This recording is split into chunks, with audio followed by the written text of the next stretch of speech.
Bismillahirrahmanirrahim. Assalamualaikum warahmatullahi wabarakatuh. Perkenalkan, nama saya Silmi Sabri, mahasiswa program studi Profesi Nurse di Kasiro Global Jakarta. Saya di sini ingin sedikit menjelaskan terkait fungsi advokasi pada kasus kegawat daruratan. Langsung saja kita masuk ke pendahuluan atau definisi advokasi.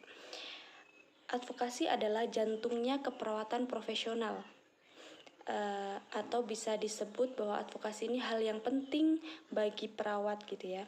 Terus yang kedua, advokasi adalah kegiatan memberitahukan dan mendukung individu dalam membuat keputusan tentang tindakan terbaik untuk dirinya. Tuh, jadi di sini peran perawat adalah sebagai mediator atau sebagai informan agar pasien paham terkait tindakan yang akan dilakukan dan perawat secara sepenuhnya gitu ya mendukung keputusan terbaik dari pasien untuk tindakan yang akan dilakukan dengan dirinya. Selanjutnya yaitu terkait advokasi adalah dasar aktivitas keperawatan dan merupakan inti dari praktek keperawatan. Berarti sesuai dari penjelasan di awal bahwa advokasi ini adalah inti atau hal yang terpenting dari keperawatan profesional. Selanjutnya, advokasi ini adalah perawat menggunakan skill sebagai pendidik, konselor, dan leader guna melindungi dan mendukung hak-hak pasien. Nah, di sini berarti kita sebagai menjaga kode etik pasien atau hak pasien, yaitu otonomi, gitu ya. Hak otonomi ini adalah di mana hak pasien berhak menerima informasi dan berhak menentukan apa saja atau tindakan apa saja yang dilakukan kepada dirinya. Seperti jadi ada hak otonomi pada pasien. Oke, kita masuk pada tujuan advokasi. Jadi, tujuan advokasi sendiri yang pertama adalah membantu agar klien dilakukan atau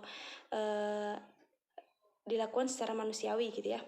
Jadi, di sini agar segala tindakan atau perlakuan kepada pasien kita itu dijaga kita perawat advokasi agar sesuai dengan kemanusiaan gitu ya.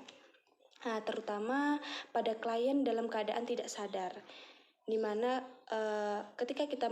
ketika harus pasien tidak sadar itu mengambil keputusan, maka di sini peran kita sebagai advokat gitu ya, menjaga agar segala tindakan yang diberikan atau segala tindakan yang dilakukan kepada pasien kita itu sesuai dengan SOP, dengan prosedur yang telah ditetapkan seperti itu. Dan juga yang terakhir ada perawat melindungi klien agar diperlakukan dengan baik dan terpenuhi kebutuhan fisik, emosi, dan budayanya gitu. Jadi sesuai dengan kode etik maupun SOP yang telah ditentukan dari kesehatan. Oke, kita lanjutkan kepada peran advokasi. Jadi peran advokasi di sini ada 4. Yang pertama adalah coach atau memberikan bimbingan dan dorongan gitu ya. Kita sebagai informan. Yang kedua adalah sebagai advisor atau sumber utama yang memberikan saran bagaimana mencapai yang terbaik, bagaimana mengantisipasi masalah. Jadi di sini kita ada beberapa plan mungkin atau kita sudah menyiapkan hal-hal yang mungkin bisa membuat pasien itu lebih yakin terhadap keputusan yang terbaik atas tindakan yang akan dilaksanakan kepada dirinya gitu. Yang ketiga adalah referral sources atau menggunakan sumber-sumber yang tersedia dalam membantu menganalisis masalah dan penanganannya. Terus yang keempat adalah mentor sebagai model perilaku yang mendorong klien mempertahankan rasa percaya diri, menunjukkan kemampuan dalam menangani masalah gitu. Jadi kita sebagai pembimbing ya, pembimbing pasien kita ketika memang pasien bingung dalam memutuskan sebuah tindakan yang akan dilaksanakan kepada pasien tersebut gitu. Oke, kita masuk pada tugas dari perawat dalam advokasi pasien. Itu ada 3 ya, yaitu sebagai pelindung, sebagai mediator, dan sebagai pelaksana tindakan. Yang pertama adalah sebagai pelindung. Di sini sebagai pelindung adalah membantu pasien dalam membuat keputusan. Di sini agar pasien itu tidak salah dalam mengambil keputusan.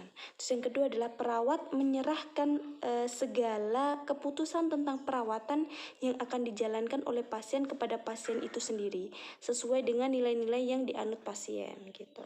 Terus yang ketiga adalah tindakan perawat yang termasuk di dalamnya, yaitu perawat memberikan alternatif pilihan kepada pasien saat akan mengambil keputusan tentang terapi yang akan diambil gitu.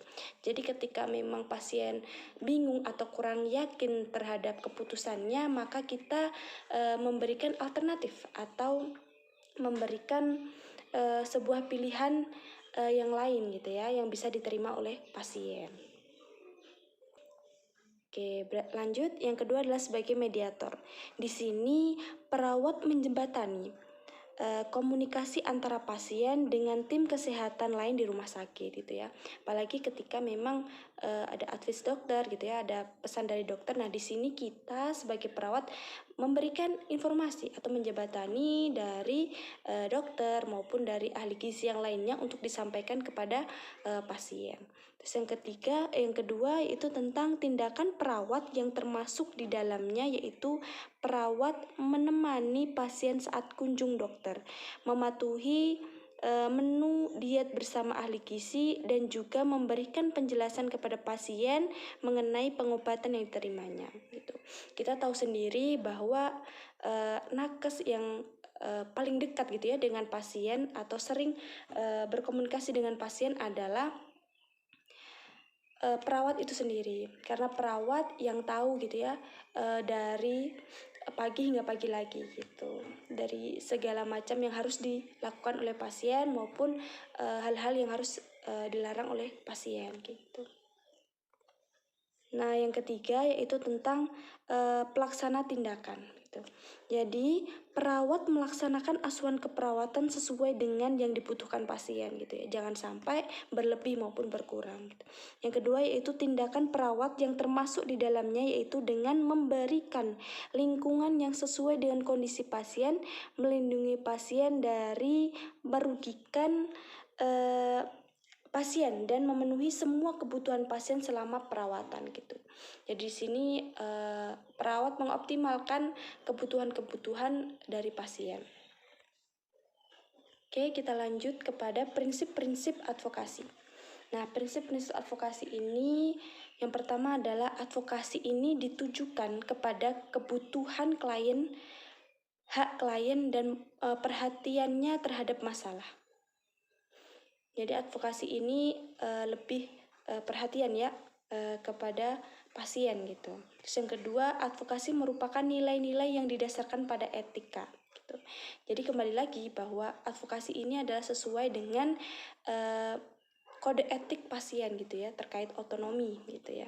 Terus yang ketiga adalah advokasi bertujuan mempertahankan prinsip keadilan. Jadi jangan sampai ada yang dirugikan gitu. Apalagi pasien yang kita kelola.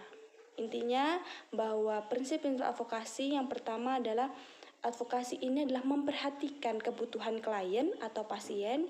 Yang kedua, advokasi ini tidak lepas dari nilai-nilai etika, kode etik pasien. Terus yang ketiga adalah advokasi ini harus memperhatikan prinsip keadilan. Oke, jadi itu tadi dari mulai definisi, tujuan, peran, maupun prinsip-prinsip advokasi bagi kasus gitu ya, khususnya kasus kegawatan ya. Sebenarnya advokasi keperawatan ini sama prinsipnya di semua kasus, baik di medical bedah, baik di kegawatan gitu ya. Namun mungkin hanya bedanya terkait dalam memberikan perawatan gawat darurat, perawat ini dituntut untuk berpikir kritis dan bertindak cepat dalam menjalankan perannya sebagai advokat dan melindungi dan atau pelindung pasien. Nah, di sini kita dapat menarik kesimpulan bahwasanya advokat perawat ini sama gitu ya. Yang membedakan adalah ketika pasien dalam keadaan kritis atau kegawatan gitu, maka perlunya perawat ini berpikir secara cepat dan kritis gitu. Jadi lebih cepat dalam proses advokasinya. Seperti itu. Sekian dari saya. Mohon maaf jika banyak kesalahan. Saya akhiri. Wassalamualaikum warahmatullahi wabarakatuh.